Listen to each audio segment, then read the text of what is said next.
నియోజకవర్గాల పునర్విభజన బిల్లును మహిళా బిల్లుతో ముడిపెట్టి గతంలో దెబ్బతిన్న కేంద్రం మళ్లీ ఆ దిశగా వేగంగా అడుగులు వేస్తోంది. 5 రాష్ట్రాల ఎన్నికల ఫలితాల తర్వాత జాతీయ స్థాయిలో రాజకీయ పరిణామాలు మారాయి. బెంగాల్ టీఎంసీలో చీలిక వచ్చింది. 20 మంది ఎంపీలు ఎన్డీఏకు మద్దతు పలికే పరిస్థితి. నియోజకవర్గాల పునర్విభజన జరిగితే ఎక్కడ ఎన్ని సీట్లు పెరుగుతాయి? బిల్లు పెడితే ఆమోదం పొందుతుందా?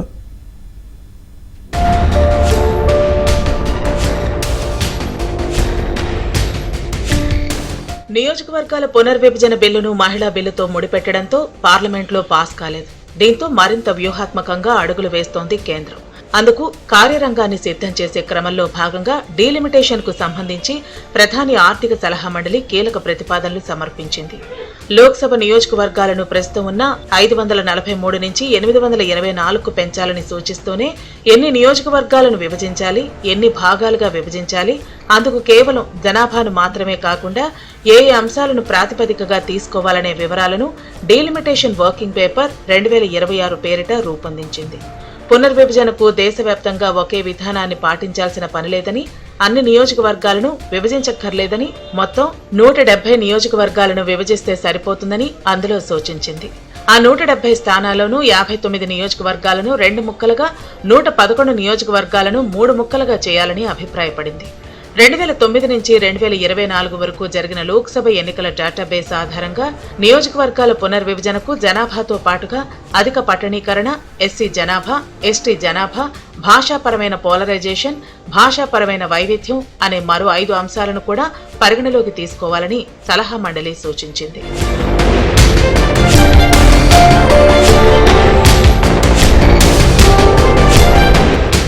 హైదరాబాద్, సికింద్రాబాద్, విశాఖ, కడప, రాజంపేట, నంద్యాల పార్లమెంటు సీట్లు ఒక్కోటి 3గా విభజించాలని సలహా మండలి కోరింది.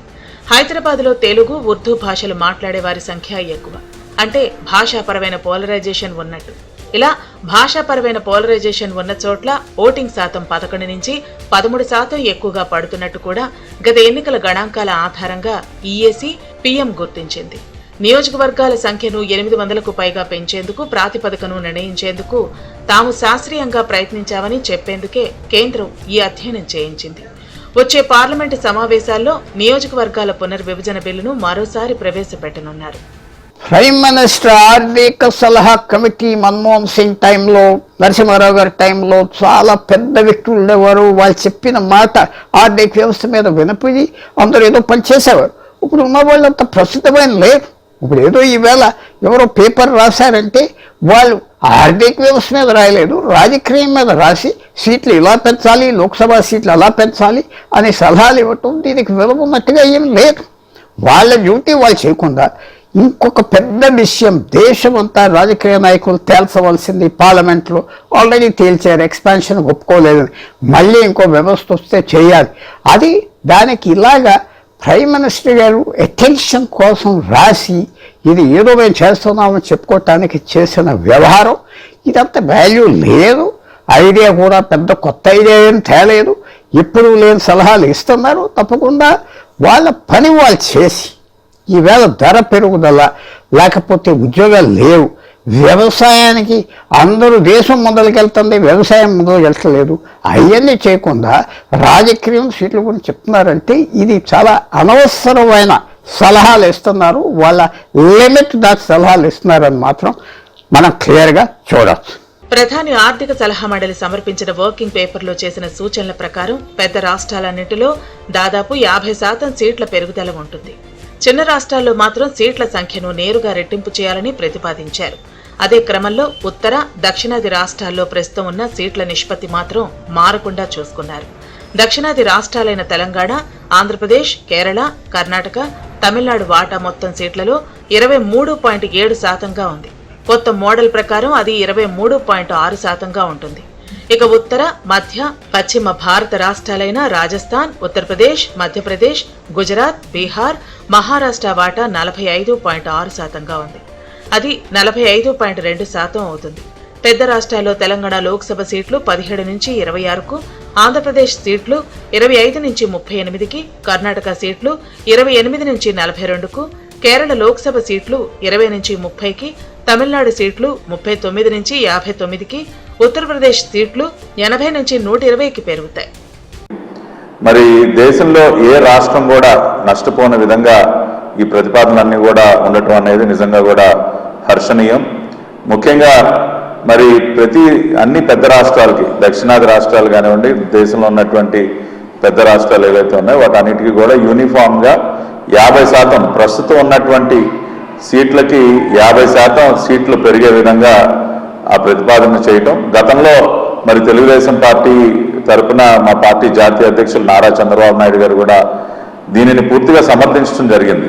మళ్ళీ రాబోయేటువంటి పార్లమెంట్ సమావేశంలో కనుక ఇదే విధంగా బిల్లు కనుక వచ్చినట్లయితే ఖచ్చితంగా ప్రతి ఒక్క రాజకీయ పార్టీ కూడా దీనిని సమర్థించినట్లయితే ఆమోదయోగ్యంగా ఏకగ్రీవంగా మనం దీన్ని పాస్ చేసుకునే అవకాశం ఉంటుంది. ప్రణాళికలో మేము అధికారంలోకి వచ్చిన ఎడల మేము డీలిమిటేషన్ ఇన్ని స్థానాల నుంచి ఇన్ని స్థానాలకి తీసుకెళ్తామని చెప్పి ఎప్పుడు చెప్పలేదే. ఇప్పుడు ఎందుకు దాని మీద చేస్తా ఉన్నారు?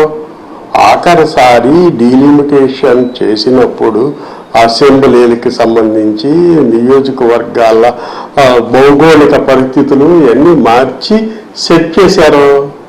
2002లో డీలిమిటేషన్ 2001 జనాభా లెక్కల ఆధారంగా చేస్తే 2008లో ఆంధ్రప్రదేశ్లో దీనికి సంబంధించి ఖరారు చేయడం జరిగింది, అమల్లోకి రావడం జరిగింది డీలిమిటేషన్.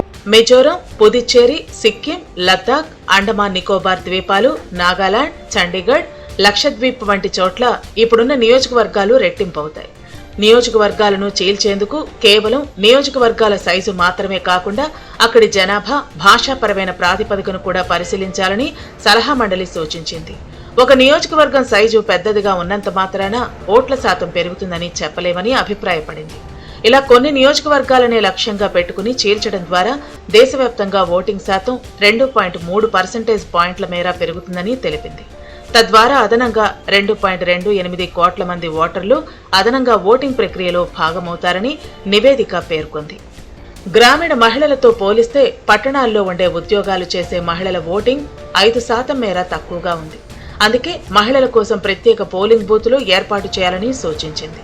నియోజకవర్గాల పునర్విభజన ప్రక్రియను 2027 జనాభా గణన ఆధారంగా చేపట్టాలని కమిటీ స్పష్టం చేసింది. ఈ ప్రతిపాదనలు అమల్లోకి వస్తే దేశ రాజకీయ పటంలో, ఎన్నికల వ్యూహాల్లో, రాష్ట్రాల ప్రాతినిధ్య సమీకరణాల్లో గణనీయమైన మార్పులు చోటు చేసుకునే అవకాశం ఉంది. ప్రజాస్వామ్య వ్యవస్థను మరింత బలోపేతం చేసే దిశగా ఇది కీలక అడుగుగా విశ్లేషకులు భావిస్తున్నారు.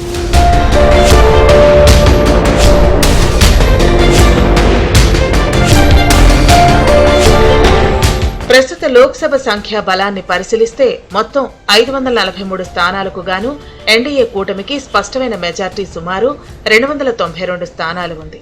రాజ్యాంగ సవరణలకు అవసరమైన 2/3 వంతుల మెజార్టీ అంటే 362 మార్కును అందుకోవటం గతంలో సవాల్గా ఉండేది.